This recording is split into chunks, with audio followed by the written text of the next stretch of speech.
watch a clock. I don't even have to watch a clock.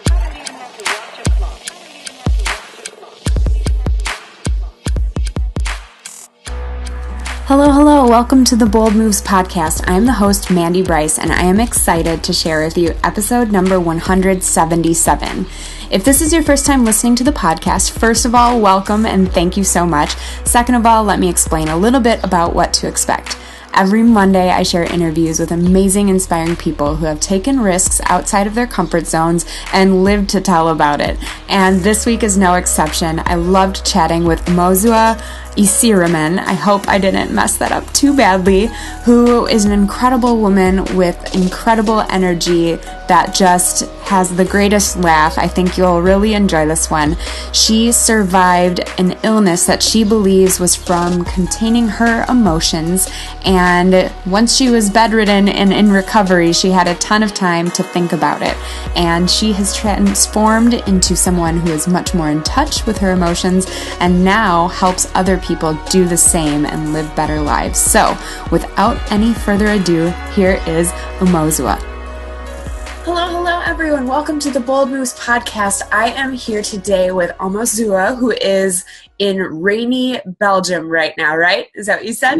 Luxembourg. Oh, my goodness. No problem. Get close. I just looked that one up. So, aside from not being in Belgium, you know that the show is about bold moves. So, why don't you share a little bit of your story and the risks you've taken aside from not moving to Belgium?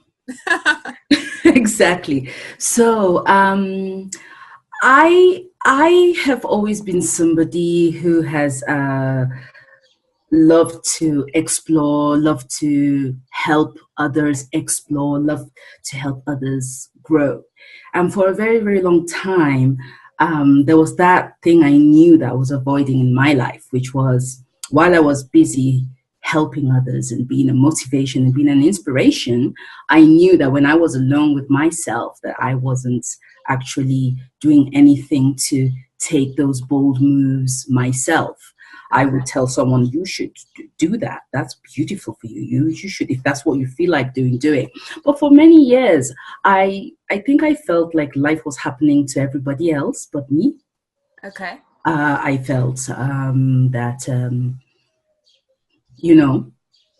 life hated me. Actually, yeah, that life hated me because there were all these things that I wanted to do, but I wasn't doing because I was always thinking, you're not good enough. Who do you think you are? Wow. Why do you think anybody wants to listen to anything you want to do? Why do you think you deserve that? Like, I remember there was a job I had where there was this promotion. They had offered that, people who wanted to step into this job, more responsibility should step up. And I so wanted it. I think, like, oh, you've been here for so many years. You've got, you can tick the list of everything that they required. And I went home and I talked myself out of it. Oh.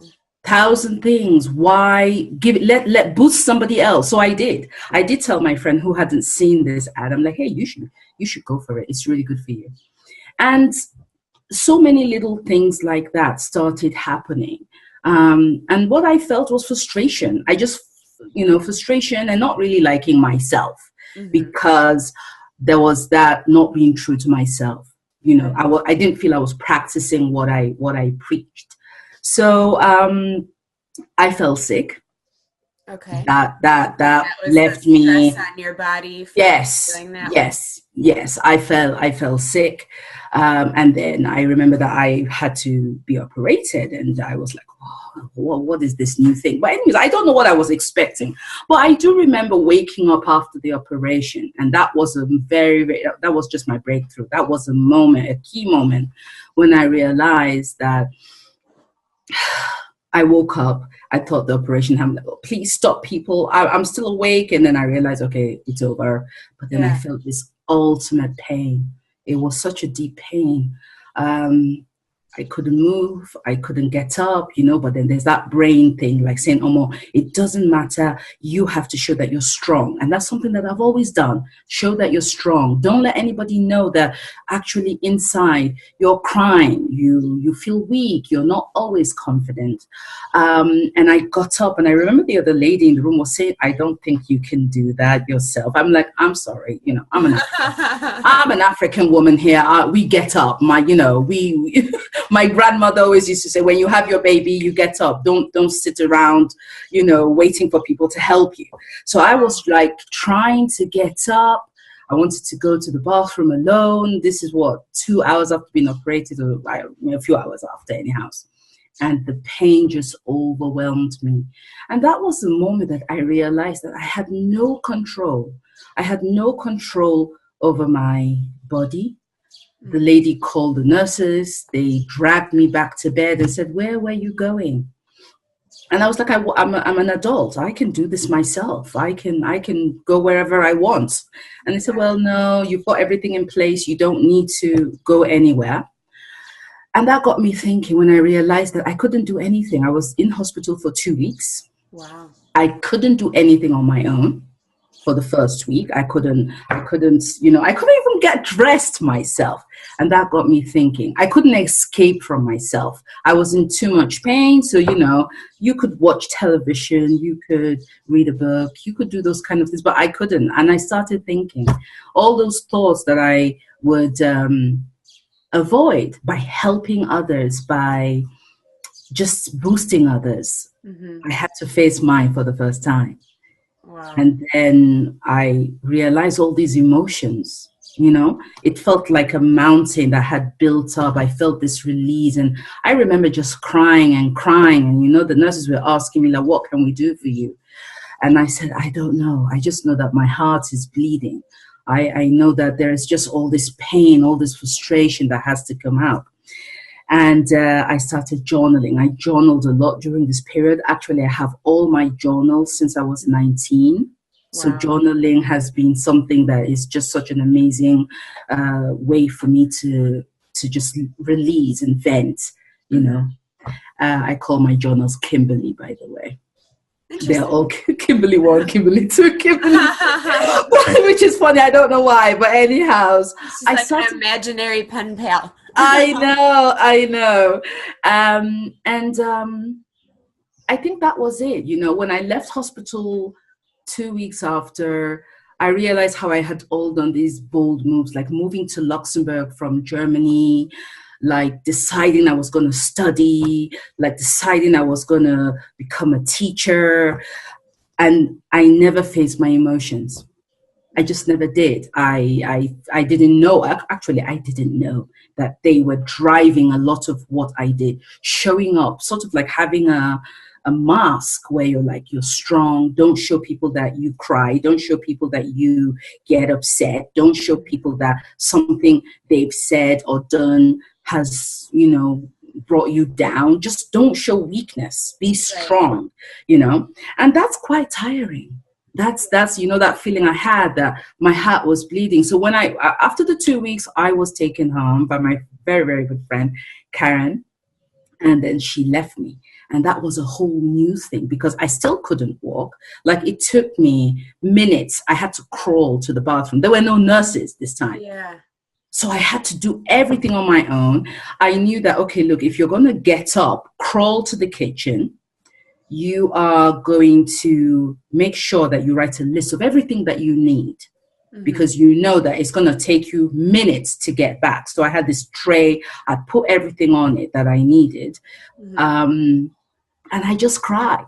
I just cried because I just saw how it's really a painful thing it's painful, but then when you actually approach all these, when you feel your emotions, it's so empowering. You realize they go and come. Yeah. I noticed that during the day, I might have woken up sad, but actually I forgot when I stopped feeling sad.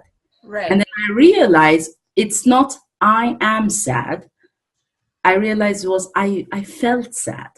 And that those are two separate things. I can see that being empowering. Yeah. Absolutely. So I started journaling and reading everything that I had written in the 2 weeks I was in hospital, and just seeing how, wow, there it is. All the things that you thought the universe was doing to you, you were actually doing to yourself. Yeah. Wow. The universe has done nothing to you. The frustration you felt, the hiding in food, eating, struggling with your weight, all those not feeling good in yourself, and then on top of all that, showing up strong. Mm-hmm. I'm okay, I'm here to help, and stuff like that. So that was a very the 20s, my 20s, where there were those were difficult years. Early 30s, I became aware of my emotions and I started to face them. And while what I learned was reach out. So this is me crawling around in my apartment because I couldn't walk. Mm-hmm. And then my neighbors knocked and friends knocked and said, hey, look, I went shopping for you. And my neighbor, who usually we only say hi, hi, she's like, oh, I'm going to do your laundry when I get back. And I'm going to bring some fruit. And that's when I learned, wow, people help, people care. You're not alone with these kind of things. And then, she'd come in and she wouldn't leave. So she would sit down and say, so how are you doing? And conversing with me and totally ignoring the fact that I was in pain, I was on painkillers, but she was just having this very beautiful conversation. And then I opened up, and that was the first time I reached out. So I started healing, and I remember that the first thing I did was, after journaling, I said, I am going to ask for help. And I said, look, I can walk very slowly now. This was after 2 months, and I want to go to the supermarket, but I can't do it alone because I'm not going to be able to carry anything. Would you come with me? And that act in itself was just the moment that I knew, wow, you've now learned that you can actually look at those emotions. You can see the message they hold. Mm-hmm. And secondly, you can ask for help, and you don't lose face. You're still Omo. You're still Omozua. You didn't disappear. Mm-hmm. Because for many, many years, I used to admire people who could ask for help. I used to actually envy them because I would say, oh, you're so lucky. People just help you. And the one thing I didn't understand was that when they got help because they asked. Sure. It didn't just fall on them. I am so bad at asking for help too. And my husband sometimes laughs at me because he'll watch me try to carry 25 things all at once, and he'll have nothing in his hands, and he'll just be like, ever consider asking someone for help? Yes. Yeah. It's fine, I got it. Yeah. It's a very, very tough thing, but that was also a moment of release. And then I felt like encouraged, and I was like, okay, there's this thing that you're trying to do, and you don't know how to do it. So just go ask. And I asked a very good friend of mine. I said, I was talking to the former president of ICF Luxembourg, which is the International Coach Federation Luxembourg, and I said, this coaching thing, can you tell me about it? And this, I'm talking early 2000, right? Yeah. He's like, oh yeah, sure, that's a really good thing. Yeah, sure, let's do this. Here's the information. And again, I was always surprised by the fact that you could get help. Mm-hmm. And what that did was it exposed me to the emotions. I started feeling different kind of emotions. So because I had started taking track of those emotions, all of a sudden, my good friends that had, traveled with me for so many years, frustration, anger, isolation, loneliness. I was looking at my journals and I saw they changed. Mm-hmm. So I identify that, you see, our emotions, they drive us in the way we behave, the way we see ourselves, perceive ourselves, but also the way we communicate. Mm-hmm. Where does courage come from, and where does confidence come from? And those became my driving forces. So that was literally my beginning into saying, we humans don't need to go through internal struggle. Mm-hmm. And so a lot of that struggle just comes from feeling that we are alone. We have to go through something on our own. It comes from maybe the way we were brought up, but that's not the point. The point is the moment you realize that your emotions don't break you, and that if you do something, I like to call the brain, my inner mind chihuahua. Yeah. My inner mind chihuahua has been in control for way too long. It's been triggered. The amygdala, the amygdala, the brain, the inner mind chihuahua, it's been so triggered. And then I learned I need to give it a Caesar Milan kick every now and then. Just a little hint, like, I've got this. It's okay. Yeah. I know you're used to me doing that, but we are celebrating a different party. We're not going to celebrate a party of fear. We are not going to celebrate a party of get stuck forever, because I know how that feels. It's like when you go to the restaurant and you eat the same dish over and over again, and your friends look at you and tell you, come on. Don't you think you can try something new today? And I think that's the same kind of thing as you step into courage, as you become a courageous human, but also by taking action, you become bold. Yeah. It's not just being courageous and saying, I can do this. I can do this. I can do this. Because that's also overwhelming. You got that inner mind chihuahua saying, I hear what you're saying, but I don't believe a word. We can't.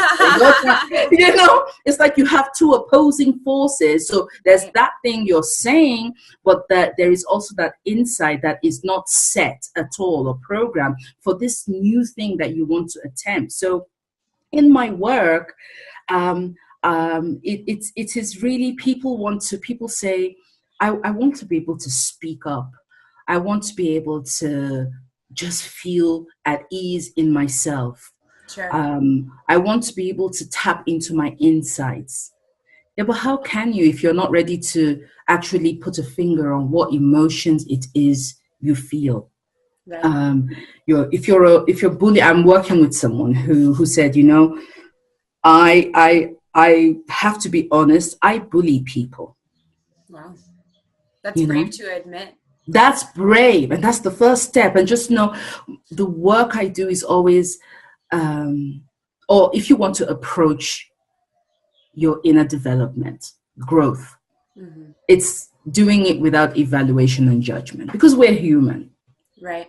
We're human. He says, I bully people because I have all this pressure, I have all these demands, I have all these tasks. And so I get so stressed that I kind of shout at my team members. And he said, I don't like it, but it's actually just a stress. So it's like this coping mechanism, isn't it? Yeah.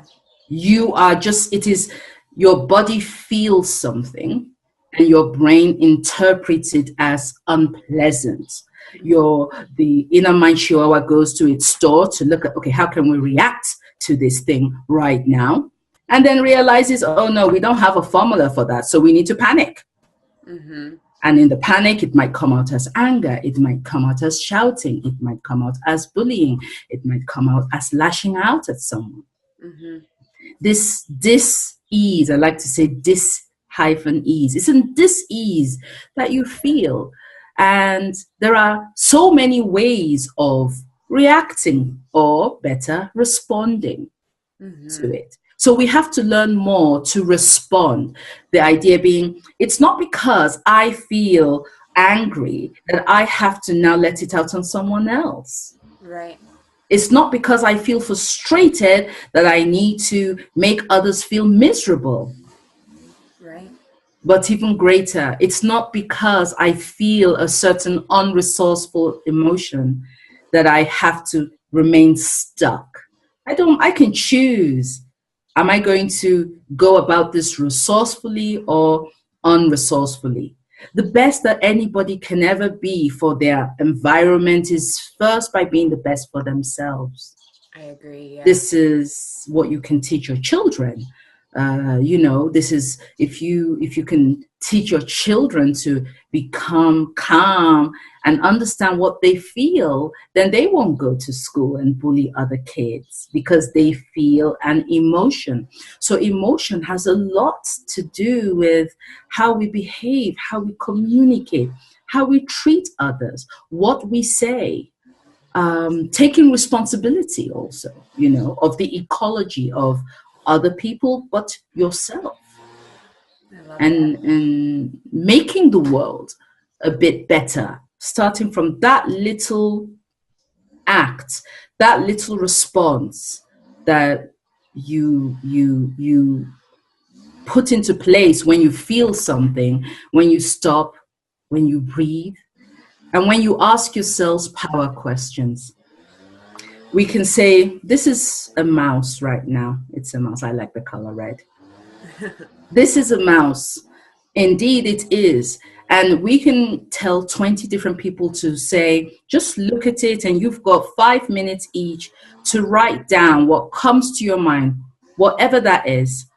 And you will see that everybody has a different story. Some people might write, oh, yes, it's not the most modern one I've seen. Some people might be very, they're going to be different things. Some people are going to tell a story about what a mouse did to them. I don't know. But the idea being, that is also the way we should see emotions. Emotions are not to break us as humans. They're not there to, we are not as rational. We humans are not as rational as we think we are, Sure. We reason, we use logic, but we are not rational beings. We are emotional beings. Right. And that is okay. It's okay to be emotional. There's nothing, it's part of us. We are human. Right. And so when we have this, we feel an emotion, we need to make sure we make that distinction. I feel an emotion does not mean I am the emotion. Right. And emotions, they come and they leave as swiftly as they came by. I give an example of what happens when one is not aware. Emotional intelligence is really important. It starts first with self-awareness. When you are not aware of what is going on, and I'm not saying that you should the awareness is a one-time thing. No, it's just during your day, every single day, to just become aware. If you feel, I don't know, right now I'm not feeling very, I don't feel good. Mm-hmm. Power questions. What is it that I am feeling? That's the first thing. Just identify. It's really a very stress-free activity. Mm-hmm. What am I feeling? I always tell clients of mine to sort of do a kind of a daily emotional set point, 5 different times of the day. Mm-hmm. Just take note of how you feel.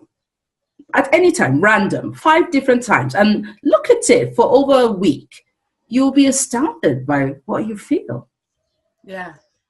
It's not, you might feel like totally excited in the morning, but then at the end of the day, you might just be, I don't know, I just feel neutral, or I feel glum, or I feel, and then that shows you that, you see, they come and go. It's never permanent unless we hold on to it for whatever reason we're doing.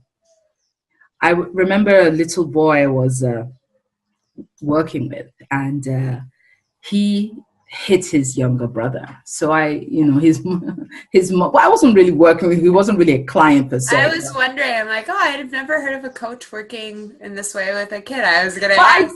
But it felt like working with him because, when you work every day with emotions and you're an emotional mastery coach, it comes in everything I talk about. So she had said, he keeps on hitting his younger brother. So he had a toy, some kind of Superman figure or whatever. And they got a dog. Mm-hmm. And the dog had kind of chewed a little on it. Okay. And so he got so upset that he hit the dog.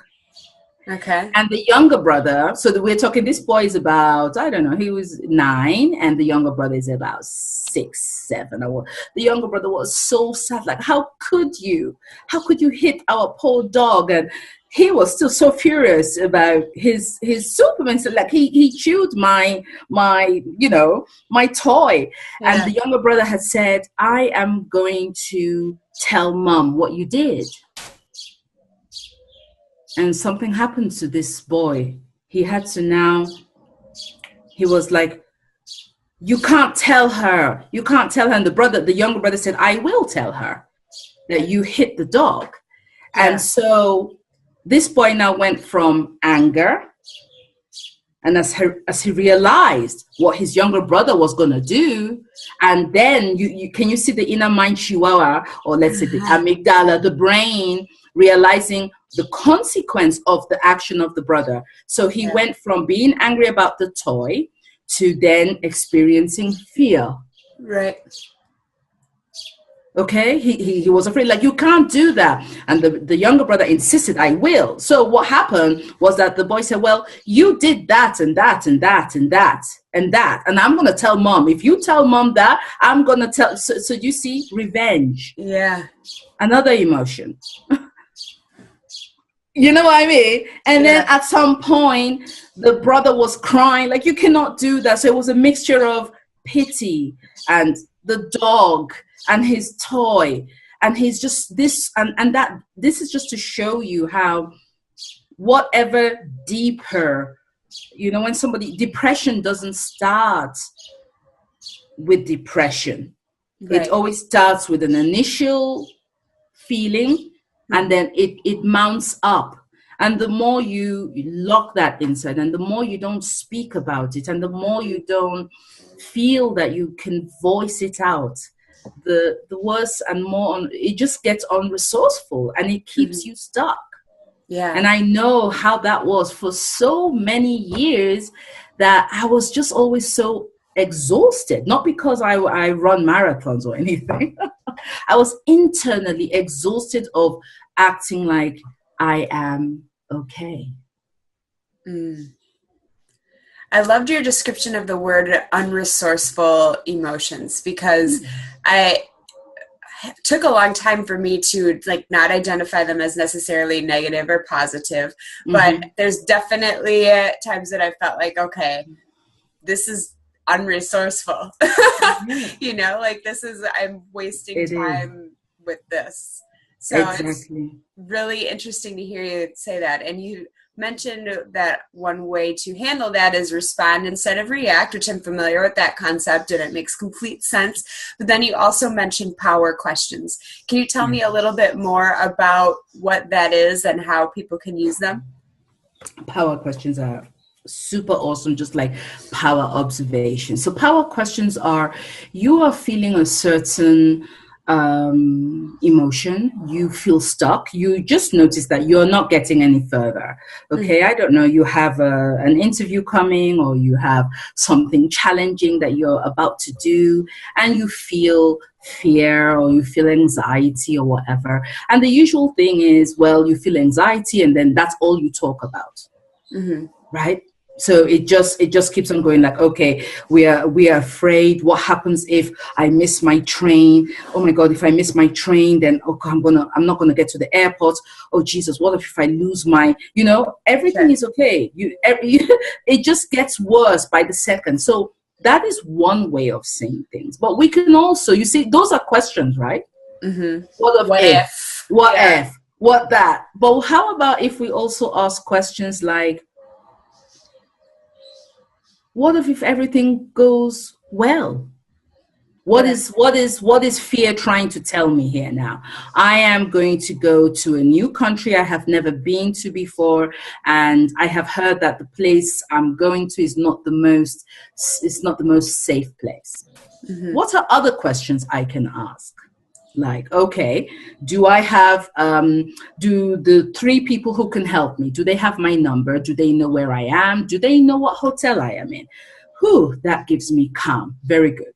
Do I have my passport? Do I know the number of the embassy? Should I need help? Police? Good. Those are other things that actually keep you, and it keeps you calm. It gives you the possibility to see. That's what I meant by using a different eyes to see a certain situation. So if the emotion is fear, fear has different messages. Fear could be danger, which it could be dangerous, but fear could also just be saying,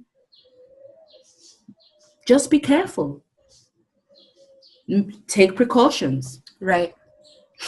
It's not always a disaster. You can't, fear is an emotion from the future. You cannot be afraid of something that has not happened. Well, people are pretty good at it, I think. I know, but that's the inner mind chihuahua, our best friend, always there to help. It's always there to make the party larger than it actually is. So you see a worm, and then all of a sudden your brain is telling you, but it could be a worm that becomes a snake. You know what I mean? Right. Or you're out on a date, and then everything was fine, and actually you've gone out with this person 2 times already, and then on the 3rd date your friend tells you, yeah, but okay, what has he asked you? Well, how did you feel? How did he ask you? That kind of thing. And then you go, well, now that you're saying, right, it's your amygdala is always ready to protect you. Mm-hmm. And if something triggers you in a way and you become receptive subconsciously, what happens is that if you're not really aware, you're going to start saying, you're right, maybe I shouldn't go out with him on the 3rd date. Maybe I should be careful. There might be danger. And all of a sudden you forget that 2 times everything was just fine. Right. I was going to say things usually do work out fine. It's just kind of crazy that our brains decide that so many things could go poorly. And that is okay. The important thing to know on this journey is that it is to be compassionate with oneself, and not to, that's what the brain does. The brain reacts to 3 things: vulnerability, danger, threat. Right. So it's just a matter of being mindful. So if like I said, I'm like, okay, inner mind chihuahua, diva, I call her. It's okay. I've got you your cookie. You sit there. Thank you very much. So every emotion, thank you very much for making me aware of the possible threat, danger. Thank you. Now you can be calm. I've got this, and I am going to be able to tap into my insights with clarity and calm to find a possible solution to whatever is going on. Right. And I'm not going to panic, because panic is going to move you away from where you actually want to go. And in panic, I mean, nobody finds any solution in panic. Yeah, you take that logic that you were saying we have but don't necessarily always use, and that goes out the window once panic. Exactly. Once you panic, it takes a while. It takes a while to sort of calm down. And it's, somebody always tells, a friend said to me, not my circus, not my monkey. Yeah. Monkey. So we need to make sure that our amygdala, our brain, that is calm, that emotional part of our brain, that it's calm, that it realizes, not my circus, not my monkeys. Okay, so calm, focus. The holes and bumps and loopholes on the way of whatever you're doing, they're none of your business. Right. To be candid, they're really not. So you just focus, breathe, take pause, and ask powerful questions that get you ahead. Other questions, not the kind of questions that we all know that inner chatter. What if I don't get the job? Okay, that's going to be a disaster. My parents are going to call me. My parents are going to be highly disappointed. My friends will stop talking to me. Or sometimes it could be, oh my God, if I get the job, all of a sudden my friends are going to start making fun of me, because then I'm going to be different, because it's a higher position, and they will start calling me director, and I will lose their do you see? Mm-hmm. You can't win in either of those circumstances. Because the brain reacts to anything it doesn't know. Right. By trying to protect you. Unfortunately, yes, there is a possibility in what the brain is telling you, this inner chatter. However, it doesn't consider the probability. Right. Yes, there is a possibility that somehow there could be a snake behind me, but what is the probability? And that is where, that is where we have to, like, what is the probability? Yes, fear is telling me that something could happen. There is a possibility, but what is the probability? And that's how you are able to ask powerful questions. Yeah, I like that. So I usually ask people 2 questions, and I feel like you already answered what is generally the follow-up question. Because I like to ask what the scariest moment or scariest thing someone's experienced, and then how to push past fear. And I feel like you've done a great job with the handling of fear questions, like just to ask yourself questions, to be aware of, like you said, the probability of the worst case scenario versus the best case scenario. So I'm curious though, what is the scariest thing you've ever experienced? The scariest thing, I would say, it was waking up from that operation and not being able to. The death of my mom was scary. I didn't understand what that meant. What does it mean when somebody is no more alive? And nobody said anything. I was in Europe and we got a call saying, hey, your mom died. Mm-hmm. And that was quite scary. So I think I became a kind of self-made cocktail, where I was always putting in ingredients. Till my operation, literally between 19 until my operation in 2012, I formed myself. I had to grow up. I didn't have a mom I could call. Mm-hmm. And so, yes, I was this kind of cocktail. Some ingredients were bad, some were not very helpful, and some were, I went to school, I went to university, I became a chef, I did all these things, and I was always like, just keep on doing. That's the formula. You keep on doing. And I never took time to pause and think and look at how I was feeling and to actually talk to someone about it. Say it out loud, even to yourself in the mirror. I never did that. You know what I mean? It's not that I know it sounds a bit crazy to talk to yourself, but sometimes, it might be good to just sometimes say, like, seriously, girl, you need to come on, be a bit more self-aware of your inner mind chatter. So waking up from that hospital, from the operation, and not being able to do things on my own was the moment that I realized. I kind of spoke to the universe and I spoke to God and I said, well, obviously I'm alive. I was very afraid that I wouldn't survive the operation. I'm alive. Thank you, universe. Forgive me that I've been angry. I think of all the gifts I felt the universe or God hadn't given me, I felt that was the only gift that I needed. It was like a chance to take control. So awesome. That was that. It was a very fearful moment where I spoke to the universe. I said, look, if you give me a chance, if you let me heal from this, I vow never to let a day go without stepping up into courage and facing every feeling straight on, speaking up. Because I joined a group and I realized that I wasn't alone.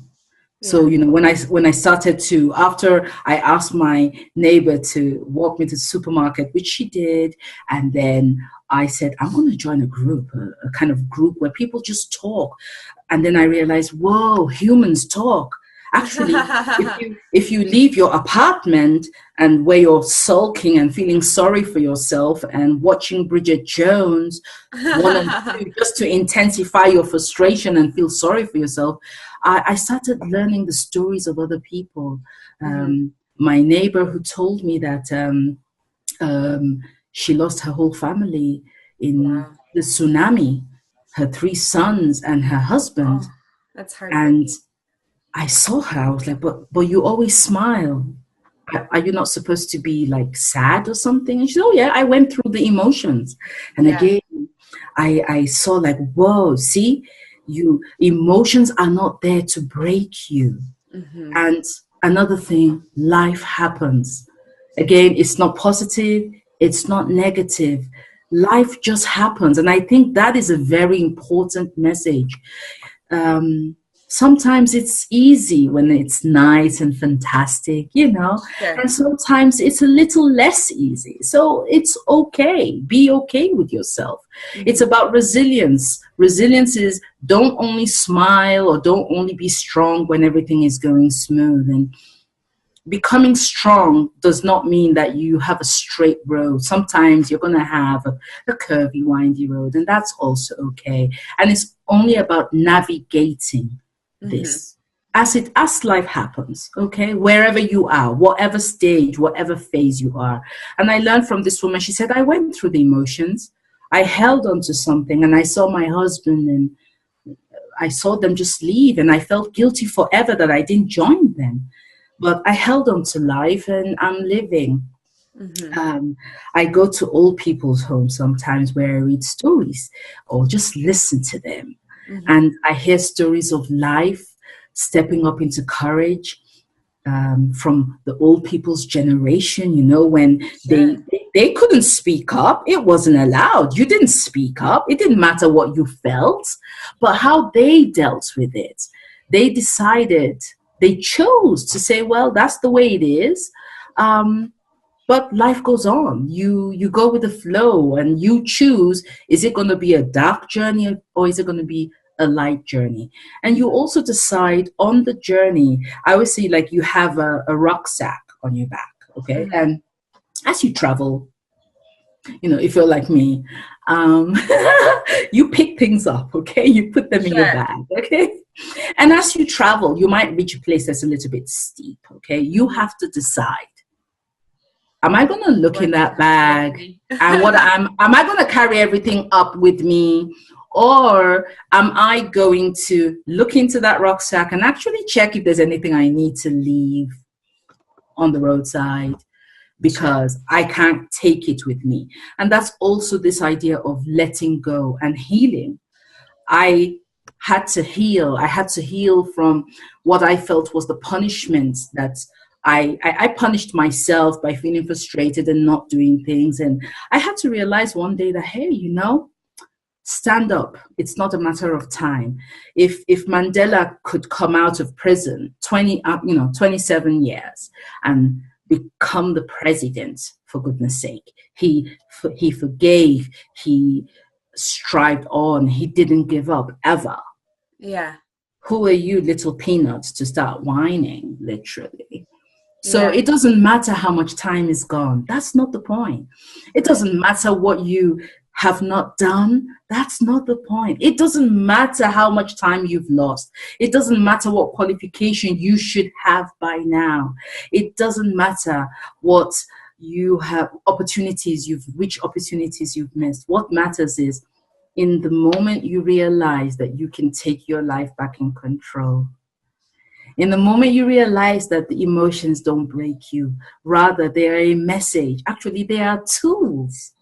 They are the ones that help you step into courage, that you can look at them and you can get the message and you can move on, and you never need to feel stuck. You never need to feel alone.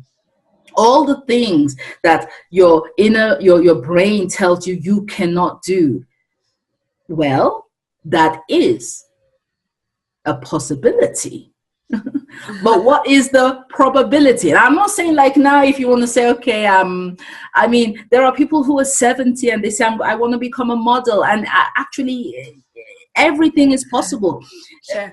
Success is not this whole shabam explosion. Success could be, you define that on your own. Sure.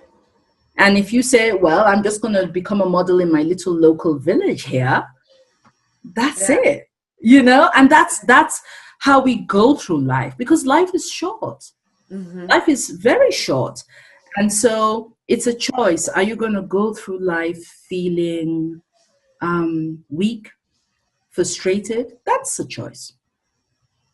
Or am I going to say, life is going to happen, but I'm going to build up the strength each time so that I can face it.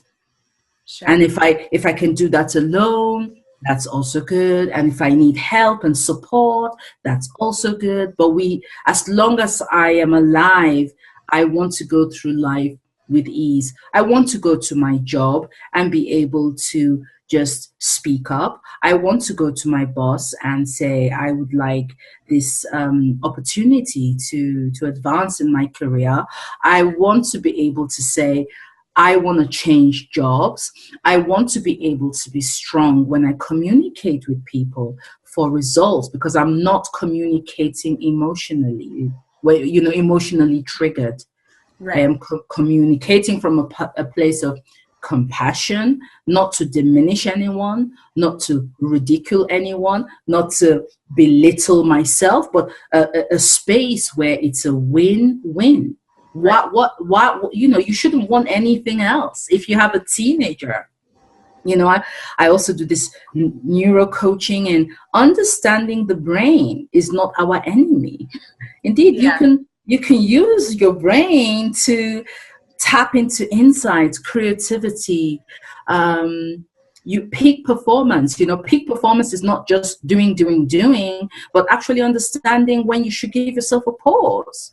Because when your brain is tired, has no more energy, it doesn't matter what you do. It's not going to be cool. Right. It's not going to be, you want peak performance, productivity. You need to identify when are the times you function best. Right. I don't function very well around 12, 1-ish. It's just, my body just cools down and wants a nap.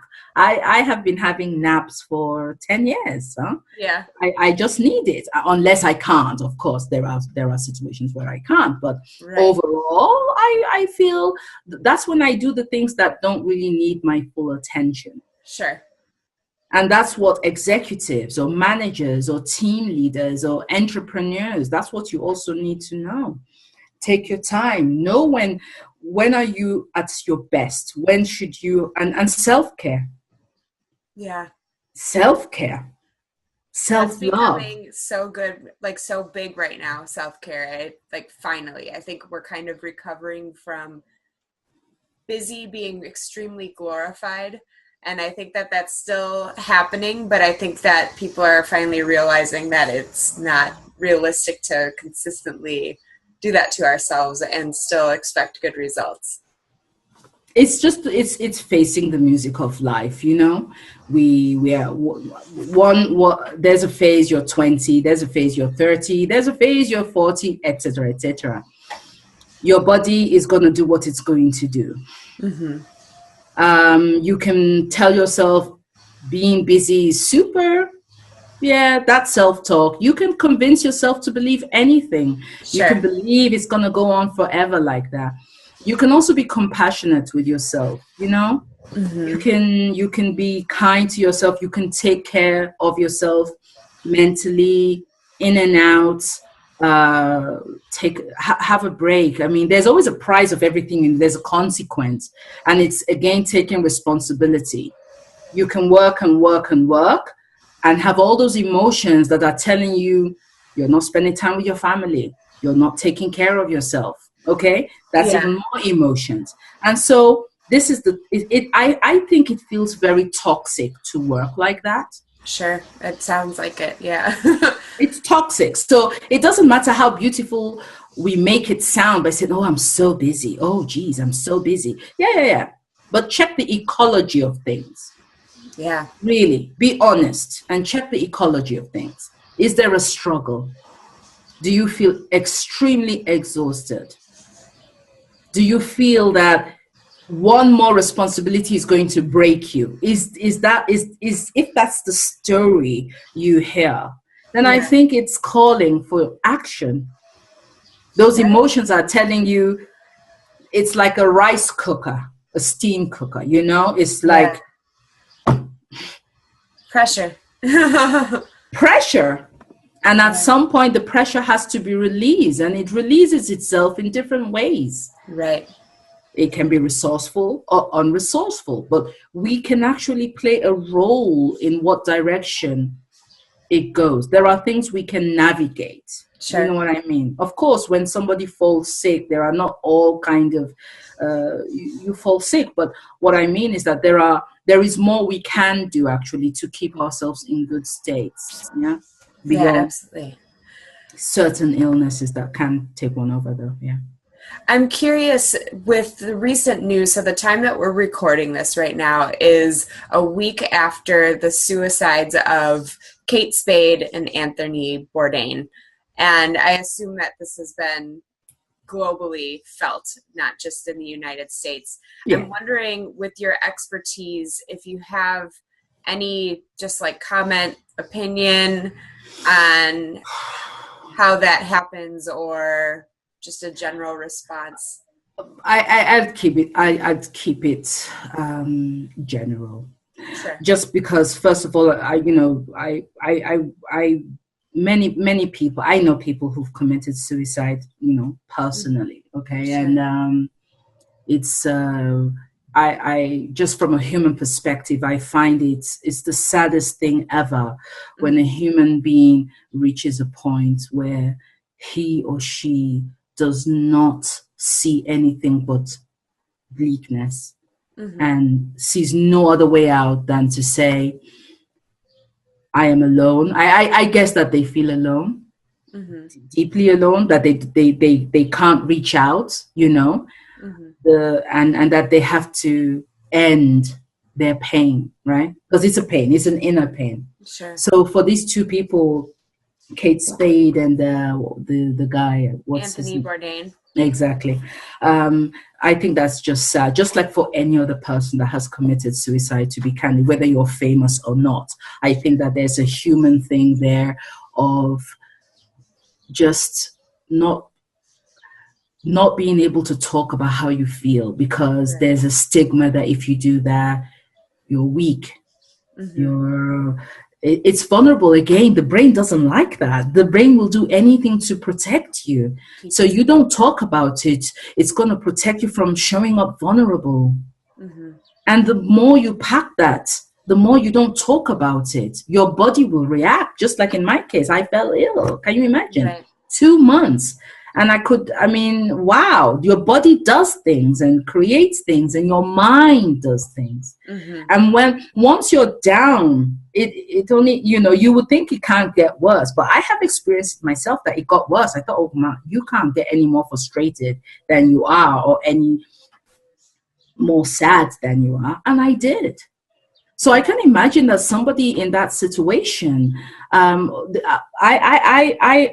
can only say, in my work, what I want people to do is just know that your emotions, you can address them.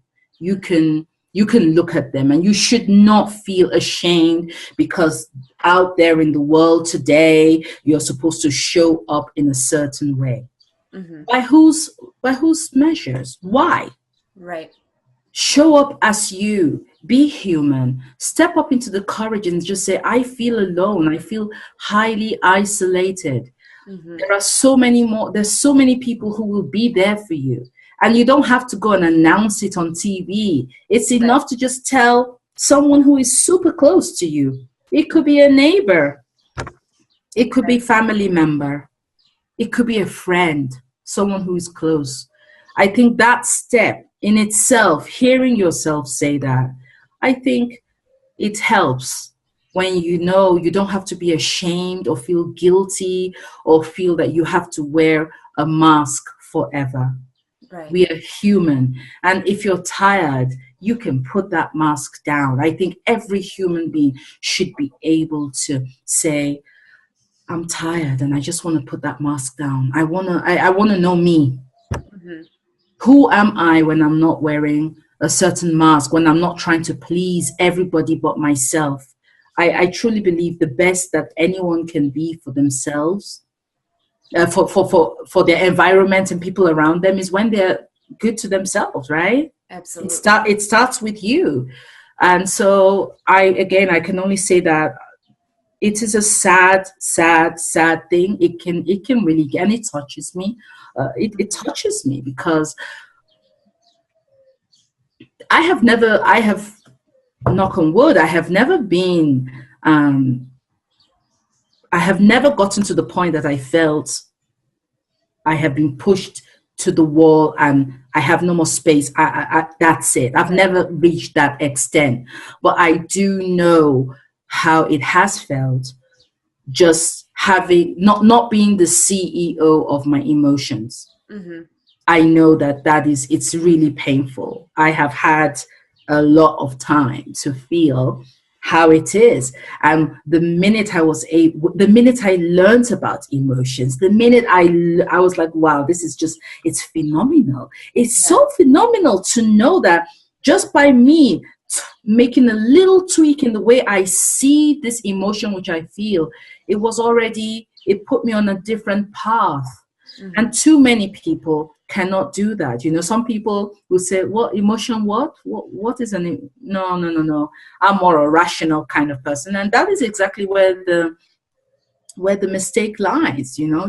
Rational, logic, reason, but we are not rational beings. We are emotional beings, and we should teach people that. We should start in schools. We should start with our children. We should, teenagers struggle. They don't want to communicate. We should be able to know, how do I talk to this child? How do I let him know you're okay? And it's okay if you don't want to talk. Right. Even that is okay if you don't want to talk. How awesome is that? Because that in itself, can you imagine if you're a teenager? I remember my mom, when I was around 11, 12, she would say, what have I done to you? Why can't you talk to me? Let me know what you're feeling. At 11 and 12, seriously, I had no idea what I was feeling. What I just knew was, you are bugging me. I don't know why you're just not letting me be. That's what I think I was thinking. And now I understand how she felt, and I understand how I felt. And I feel in my work, this is what I talk like when I work with parents and their kids, because they feel like I can't connect with him. Sure. This is the work that I do, to just say, hey, that's all that's going on. Yeah. The teenage brain, just know about it. They need to sleep, for example. So if he's sleeping doesn't mean he's depressed. That's how they grow, actually. So sometimes you need to let them sleep. So if you are fighting against your teenager, like, why are you always sleeping or whatever? Why are you not talking? Well, you see, that's a struggle that you're causing, with a little bit more understanding of how the brain of a teenager works, or the brain of a child, and the various phases they go through, the better you can make it for them. And then there's not going to be that stress, because what happens, the relationship just gets worse with time. Right. And again, not understanding your emotions, I truly believe that it affects your relationships personally. Of course. Professionally, I believe that it affects the way you behave, relate to people. It affects the way you communicate. 100%, yeah. It's so everything. It's literally every single thing we do. Your ability to forgive, your ability to let go, your ability to embrace, your ability to have true compassion, your ability to just be human and remember everything, that freedom we had as children, just to remember it. And just, I'm an adult, but I don't have to feel tight in my soul. I don't have to go through life with struggling. And yes, you're building a business, or you're a team leader, or you're a director, or you're an executive. There are two things that are for sure. You are human, and you have emotions. Whatever the title, whatever the label, whatever you've achieved, all those things are just labels. At the end of the day, what do you feel when you are alone with yourself and you're looking in the mirror? What is the talk? What is the inner chatter? Right. How are you talking to yourself? Is it resourceful? Is it unresourceful? and now make a choice, because it does not have to be unresourceful. You don't have to feel stuck in struggle, in pain, in inertia, in fear. And we need to reach out more. I learned that, and it has been the best thing that I ever did. Reaching out made me step up into my own courage. And that's why my message is courageous human. That's why I created the umbrella name of the programs and the work with me is the Courageous Human Program, because I want people to know you do not have to be, you can choose to eat the cake or not. You always have a choice with many things, with more things than than not. You realize, yeah, absolutely. Yes, absolutely, yes.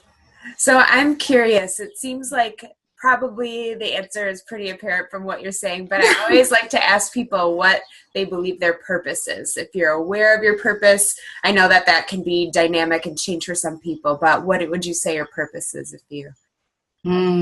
That's a deep question. My purpose. I kind of see myself as I've always been someone who inspires. I've been someone who I believe in second and third chances. I like that. I truly believe in everything I do. Even when I feel I'm upset with something or someone, I believe in second and third chances. I believe in spreading hope. I believe in smiling even if you're facing life as it happens. Yeah. Smiling from within, not that frozen smile. I didn't think you meant that for sure. I'm like, wow, she suddenly just changed her whole message. I'm just kidding. Smiling from within, knowing all is well. All is well, no matter what. All is well. Everything that happens to us in life, it's not meant for certain people. Yeah. Everything that happens, that's part of life. Losing a loved one, losing a job, experiencing some deep disappointment, experiencing a beautiful moment, all of that is life happening. Right. And sometimes you really need to make sure that you're well weaponed to face it as it happens, with resilience, with calm, with compassion for yourself. So my message is, whatever it is, I think my purpose definitely is helping everyone that I am blessed to work with, that I'm blessed not only work with, converse with, just step into courage, breathe and be, and know that all is well, no matter how painful it feels. Even that shall pass. Even that shall pass. And that you're never alone, and always reach out. And if you have to talk to a stranger, seriously, talk to a stranger. I would say, because sometimes that feels safe, because you're like, oh, I'm not going to see you. They're not going to judge me later. They're not going to judge me. I'm never going to see you again. So if that's what you have to do to sort of sometimes let the music of your heart out, then that's the best. So mine is, it's breathe and be in every moment, every single moment you're going through, and know that all is well, and be a courageous human on your own terms. That is very important. I love that, on your own terms, because we all grow up in a certain culture, with a certain belief, with a certain pattern. But at the end of the day, the universe has given each one of us a temple to take care of. I always think of the human being as like the temples in Japan that have different rooms, and some are open to the public and some are sacred and closed. And it's our job to take care of all of that. Right. It's our responsibility. Sometimes it's going to be smooth, and sometimes it's going to be, you're going to need to put in a bit more effort. Mm-hmm. But it makes you a better person. And if you being self-aware and able to self-regulate could be the thing that will make somebody else feel good about themselves so that they can continue. I feel we are all pebbles and we are being thrown into a pond called life. And even when we don't see the ripples go on. Yeah. So we must be aware. Just because you can say something does not mean you have to say it. Right. Very true. Just because you can do something does not mean you should do it. And you can do it and you can say it, but check the ecology of it. Ask power questions. How resourceful, how human is this thing that I want to say or do? Right. I love the check the ecology of it. I think that's such a great way to explain it. But yeah. Just check the ecology of it. We have to live life aware. We don't have to wait till something bad happens before we then think, oh, I have to grow as a person. I have to check myself. We can make it part of how we live our lives, Absolutely. From the best. I mean, whatever you do outside, it's only going to be as good as your inner core, to be candid, your self-awareness, your self-regulation, your ability to feel with others, empathy, your ability to motivate yourself. And I'm not talking of positive affirmations, those kind of stickers that you have on your fridge where you can do it, you can do it, you can do it, you can do it, you can do it. Because seriously, that inner mind chihuahua does not believe a single word. Right. It doesn't matter how many times. The meter goes up.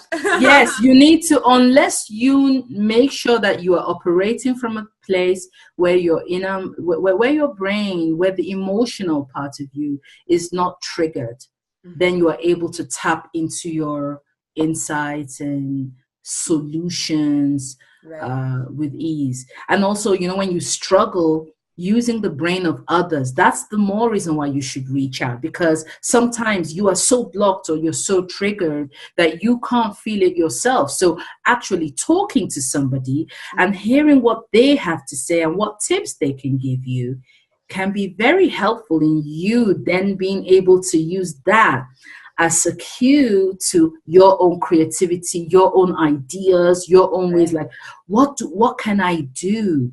What can I do? Like this wouldn't have come about if somebody had not said, if Quentin Allums had not said, okay, yeah, because I would have said, oh no, I'm sure she's an expert and I don't know how am I going to coach her, and you know what I mean. So it's that everything we do, we have this conversation with ourselves, and that's good because that's how we are able to actually get insights, and we can write down what we're doing and what we're not doing. But it's such a powerful tool. Understanding the brain, navigating your emotions, becoming the CEO of your emotions is the key to a life, I feel, a fulfilled life, a life where you can just look at it at any time and just say, all is well.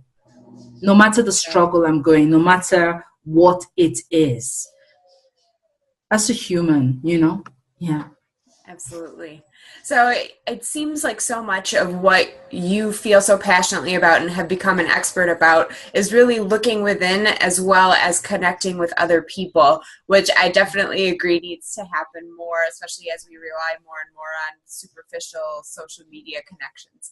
But I'm curious if you have any books that you would recommend that maybe to educate on the brain, or about emotional intelligence, or it could be to unwind at the beach, whatever recommendations you might have. Yes. So a book that I absolutely, it's my top one, actually, The Unopened Gift. Okay. It's a book by Dan Newby, and it's a fantastic book on the gifts of emotions. What do they mean? Sure. What do they What message do they hold? How can you see it without evaluation and judgment? But just having that knowledge will help you to make a choice, you know, to see, okay, how can I see this emotion with different eyes beyond the usual formula I have used till now? So that's a very great book that I like. Another book that I really, really love is Thick Face, Black Heart. And now I can't remember who the author is, Chin something, but I can't. We'll make sure it's in the show notes. Yes, it's Thick Face, Black Heart. Very amazing book. Another book that I like is Brain Drain by Charles Glassman. Brain Drain. You learn a lot about the automatic brain. And Your Best Year Ever by Michael Hyatt. I love that book. Okay. Awesome. It's a beautiful book. And EQ Applied by Justin Baristo. A beautiful book, because the world needs more. The world needs humans to remember that we are humans, and that the world needs more emotional intelligence. Sure. So that we make the space good for us all, not only for us now, but also for future people to come. Right. Yeah. Absolutely. I agree with that. Something that I've thought of a couple times is the movie Inside Out. Have you seen that? I have not seen it yet, but I have heard a lot of people talk about it, and I think that's definitely something I should watch. Definitely. I think it's a step in the right direction of even just identifying and being more comfortable with the emotions that we have. Exactly. Yeah. I am curious. So you've given so many tips about how to push past fear, how to identify emotions. Book recommendations, I've really appreciated it as well. Is there any other message that you want to share, or advice that you'd like to give, lessons that you've learned that you want to impart that you haven't already mentioned in our conversation? I work with a lot of people who lead others, be it personally, like a family, or a team at work, professionally. And so we go out there and we lead and we tell people how to do things. And as we build ourselves, we base the tips and advice that we give others on that. On the journey, it's always so important to stop and to do self-observation. Self-observation. Going back to that word, the thing I said earlier about the ecology, because it changes. You know how it is when you wash something and you wash it and over again, and then it doesn't really have the same color as it initially had. Right. So you need to always make sure, and I learned this from a 65-year-old woman who I met in the old people's home, because she was very, very sick. And she said, whatever you do, do not wait till you're 60 and sick to look back and figure out who you are. That's powerful. So on your journey, make sure that every now and then you stop to self-observe, to make sure that you're still acting in alignment with your values, with the rules that you have in place to feel your values, with your beliefs, and from a good space. And then you move on. Know that you never need to walk on with things that don't serve you. So the only way you can recognize what doesn't serve you is if you actually stop to self-observe. Right? So that would be, in all we do, let's never forget, it's not only what we can tell people to do, it's not only how we can help people. I know a lot about emotions, but I realize the more I know, the more I know I don't know. Right. So I grow, I do, and it's not about perfection. It's not about being an expert. It's just saying, if my message can help one person, then that's a message worth sharing. But also knowing that even I practice this of stopping to self-observe, to make sure that I am quite aligned in everything that I'm doing, because that's the only thing that can drive me to continue on this journey, wherever it will take me and the people that the people I come across. I just want to bring a smile to everyone's face, but a smile that they generate because they just know all is well. So, yeah. I love that. So if somebody's listening and they would like you to help them generate a smile outside of this interview and are interested in the work that you're doing, where can they find you online? I am on LinkedIn, but I'm also on my website, omozua.com, OMOZUA, and there you can really read. I share a lot in my blogs and articles. On LinkedIn, you can find me. I do a lot of videos there and share a lot of value on anything emotional mastery, leadership from within, inner core skills for the best you can be, sure, and communicating for results. So yes, that sounds fantastic. It's not a surprise to me that somebody that Q would connect me with would be a LinkedIn person. Exactly.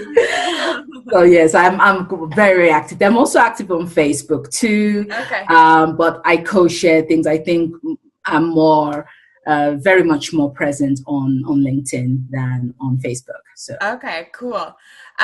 Last question is my favorite. So I'm curious if 8-year-old Omozua had a crystal ball and could look to where you are today and see the journey, see the places you've moved, see, you know, the less exciting parts or less, I guess, happy parts of crawling around your apartment when you had your recovery, and then as well as, you know, the foreseeable future. You may have plans for next week or this summer, a couple months.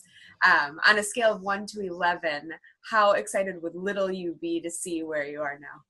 Oh, it will be a 12. A 12. I like it. It will be a 12. Do it. A confident 12. Yes. As long as you don't break, as long as you are, all is well. So despite every single thing, I am here. Right. Despite every single thing, everybody who's experienced something is still there, which means you have a chance, a second and a third and a fourth to just make it right for yourself on your own terms. I love that. I think that's amazing advice to finish off. So thank you so much for taking the time to chat with me. Thank you so much, Mandy. It's been an honor. My pleasure.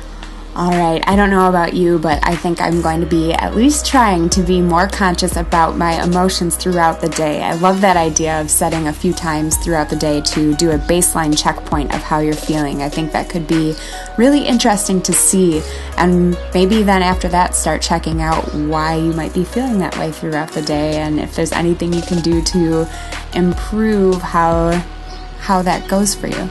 Anyway, I really enjoyed chatting with Omo. I hope you did enjoy listening to the chat. And I hope you liked it so much that you're going to subscribe to the show, because I have a personal goal of reaching as many people as I possibly can to help them realize that they can live their fullest life and take steps to get closer and closer to living their dreams. That's my goal, and I can't do it without you. So in addition to subscribing, if you could share this to anyone who you think might find it enjoyable or educational. I like the idea of edutainment or infotainment. Hopefully you feel that way about the show. So if you do, I would also like it if you could leave a 5-star rating on iTunes. That's another way to get the podcast in front of more people, because Apple will start sharing that with more people. And if you're not an Apple person and want to do it on another platform, I will appreciate it. I just probably won't see it as quickly because I am definitely an Apple person. All right, this was not sponsored by Apple. In fact, it was not sponsored by anybody. So I would appreciate it if you just did me that favor. Also, if you want to check out the show notes to see the books that she recommended and to find all of Omo's contact information, you can head over to www.mandiem.com/episode 177 because it's the 177th episode of this amazing podcast. I'd also like it while you're at my website, if you have a bold story or know someone who does, to head over to mandiem.com/guest and fill that out so that I can potentially share your bold moves with my listeners. All right. Again, thank you so much for listening. Stay tuned since you'll be subscribed right for Friday for a challenge from Omo. I think you will love it. And as always, be bold and have a sparkly day. Bye-bye.